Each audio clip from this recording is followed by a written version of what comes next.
ہماری سوسائٹی میں، ہمارے معاشرے میں بے حیائی، فتنے، فساد جنم لے رہے ہیں، طرح طرح کے رنگ رنگ کے۔ اس کی ایک وجہ بے پردگی بھی۔ بعض لوگ جو ہے نا وہ کہتے ہیں یار یہ کیا قید کر رہے ہیں آپ عورت کو، کیوں پردے کی بات کر رہے ہیں؟ ارے بھائی ہم نہیں کر رہے، اللہ کا حکم ہے، اس کے حبیب کا حکم ہے، اسلام کا حکم ہے، اور ہمارے لیے اللہ کا فرمان بس ہے، کافی ہے، ہم مسلمان ہیں۔ سورہ احزاب میں ارشاد ہوتا ہے، اے نبی اپنی بیویوں اور اپنی صاحبزادیوں اور مسلمانوں کی عورتوں سے فرما دو کہ اپنی چادر کا ایک حصہ اپنے اوپر ڈالے رکھیں، یعنی جب ضرورتاً گھر سے نکلنا پڑے تو دوپٹے کے علاوہ چادر بھی اوڑھ لیں جس کا ایک حصہ چہرے پر ہو۔ جو عورتیں پردہ کرتی ہیں وہ خود کو شیطان کے شر سے بچنے کا سامان کرتی ہیں۔ جو عورتیں پردہ کرتی ہیں وہ اس بات کو ظاہر کرتی ہیں کہ وہ ایمان والی ہیں، اسلام کے اصولوں پر عمل کرنے والی ہیں اور شرم و حیا والی ہیں۔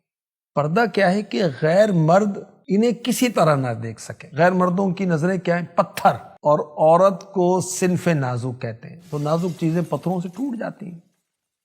تو اسلام پاکیزہ مذہب ہے، عورت کی عزت کا محافظ ہے، جبھی تو پردے کا حکم ہوا، وَقَرْنَ فِي بُيُوتِكُنَّ، اور اپنے گھروں میں ٹھہری رہو۔ اگر کوئی بے باک یہ کہتا ہے کہ عورتوں کو پردہ کرانے کی بات کرتے ہو، مردوں کو کون نظریں نیچی رکھیں، عورتوں کو نہ دیکھیں، تو انہیں معلوم ہونا چاہیے اللہ پاک نے عورتوں کو پردہ کرنے کا حکم دیا اور مردوں کو نظریں نیچی رکھنے کا حکم دیا۔ قُل لِّلْمُؤْمِنِينَ يَغُضُّوا مِنْ أَبْصَارِهِمْ، سورہ نور کی آیت نمبر 30۔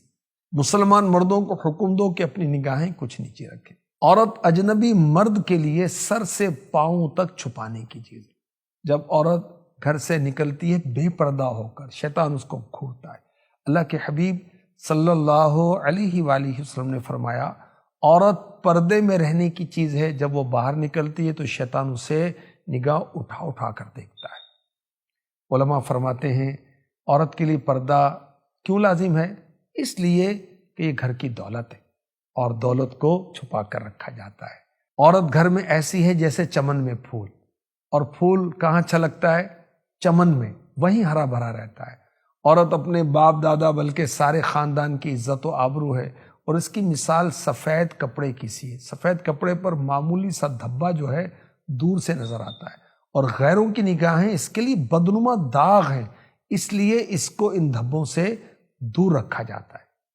معلومات کہ عورت پر یہ جبر نہیں کیا جا رہا کہ اس کو جو پردے کا کہا جا رہا ہے، بلکہ اس کی حفاظت کا سامان کیا جا رہا ہے۔ پردے کے فوائد کیا ہوں گے؟ اللہ رسول کا حکم مانا جائے گا، اطاعت ہوگی اللہ رسول کی۔ پردہ دلوں کی طہارت کا سبب ہے۔ پردہ عفت و پاک دامنی کی نشانی ہے۔ پردہ ایمان کی علامت، پردہ حیا کی علامت، پردہ حیا کی حفاظت کرتا ہے۔ پردہ غیرت کا تقاضا ہے۔ با حیا اور پردہ دار عورت کو اسلامی سوسائٹی میں عزت و وقار کی نظر سے دیکھا جاتا ہے۔ پردہ عورت کو بری نظر سے، فتنوں سے بچاتا ہے، برائی کے راستے کو روکتا ہے۔ عورت کے پردہ کرنے سے معاشرے میں بگاڑ نہیں پیدا ہوتا، معاشرے میں امن و سکون رہتا ہے۔ پردہ عورت کے وقار میں، پیسٹیج میں اضافہ کرتا ہے اور اس کی خوبصورتی کی حفاظت کرتا ہے۔ یاد رکھیے کہ بے پردگی میں اللہ رسول کی نافرمانی، بے پردگی میں ہلاکت، گناہ کبیرہ، بے پردگی میں اللہ کی رحمت سے دوری ہے، اور بے پردگی لعنت کا سبب ہے۔ بے پردگی جہنم میں لے جانے والا کام ہے۔ بے پردگی قیامت والے دن اندھیرے کا باعث ہے۔ بے پردگی نفاق کی علامت ہے۔ بے پردگی برا کام ہے جو اللہ کو پسند نہیں ہے۔ بے پردگی معاشرے میں فحاشی کو عام کرنے کا اور پھیلاؤ کا ذریعہ ہے۔ بے پردگی رسوائی کا باعث ہے۔ بے پردگی شیطانی کام ہے۔ بے پردگی فطرت کے، نیچر کے خلاف ہے۔ بے پردگی میں انسانی تہذیب کی تذلیل ہے۔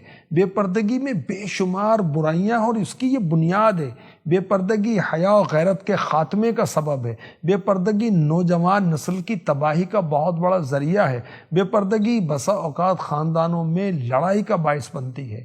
عورت کو چند شرائط کے ساتھ گھر سے باہر نکلنے کی اجازت ہے، مگر لباس کیسا ہو؟ ڈھیلا ڈھالا، سادہ برقع، ایسی بڑی چادر جو جسم کو، بدن کو چھپا لے۔